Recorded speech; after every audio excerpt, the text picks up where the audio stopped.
At Key West 2010, there are a number of classes that use the ISAF Classification Code in conjunction with their class rules to determine what level of professionalism their classes will have. There's been a recent change to the classification code, some redefining of the different categories, and we've got Dobbs Davis of the ISAF Classification Commission to give us some guidance on these recent changes. Thanks, Greg. The ISAF Classification Code's been around since 2001. Lots of classes and events use it. In fact, we have over 80,000 applications in the system, something like 200 countries. 22 events and classes use the code. Most people know it because of the Hot One design classes. So FAR 30s, FAR 40s, One Design 35s, J105s. All these classes rely on the code to define who are, quote, professional and amateur sailors. We have had a three-tier system up until now, which is based on the relative financial interest that a sailor has in the sport. We make this presumption that if you have a financial interest in the game, you have a professionalism to your profile and therefore are a good sailor.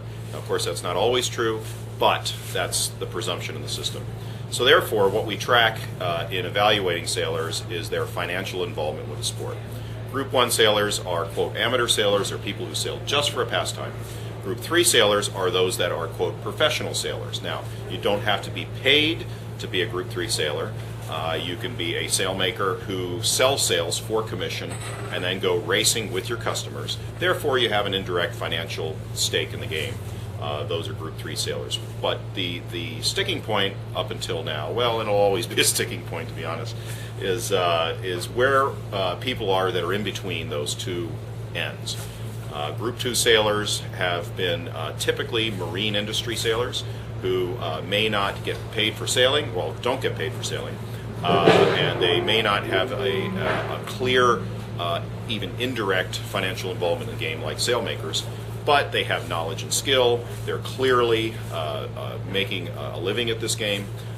So therefore, it's hard for them to be in the Group 1 category. So we have a couple of things that we do. We have a classification code, which is on the ISAF website, and it's now part of not only the ISAF regulations, but as of last year, became part of the Racing Rules of Sailing and Rule 79. We also have a very important document which is called the Frequently Asked Questions, FAQs.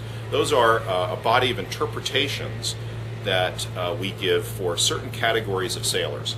Now, that actually is part of the regulation, so we are bound by those interpretations, just as a judge or an umpire, you're bound by something that's found in the case book or the call book in match racing. So those are very important documents. People don't like to go through them because they're long and onerous. However, it's really easy for sailors to get classified because they simply go online and fill out an application. If they have any marine industry connection at all, their application gets flagged and come to a review panel.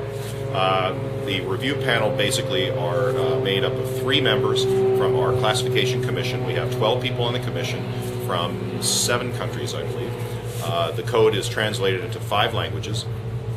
Therefore, when we get sailors from different countries, we feel like we have a good panel of reviewers who, by the way, are made up of a variety of group statuses, sailors themselves. We have Group 3s like myself, we have Group 1s, but really the biggest issue is going to be what happens with Group 2s. As of April 1st this year, Group 2 has been eliminated. The reason we're doing that is in response to a survey that was done in 2008, which suggested that since very few classes and events use Group 2, that we might as well eliminate it from the code. The response from that has been generally positive, and it turns out that it's like less than 5% of all our applications end up being Group 2 anyway. A lot of people are uncomfortable with that purgatory, the gray zone between 1 and 3. So we hope we have clarified that now.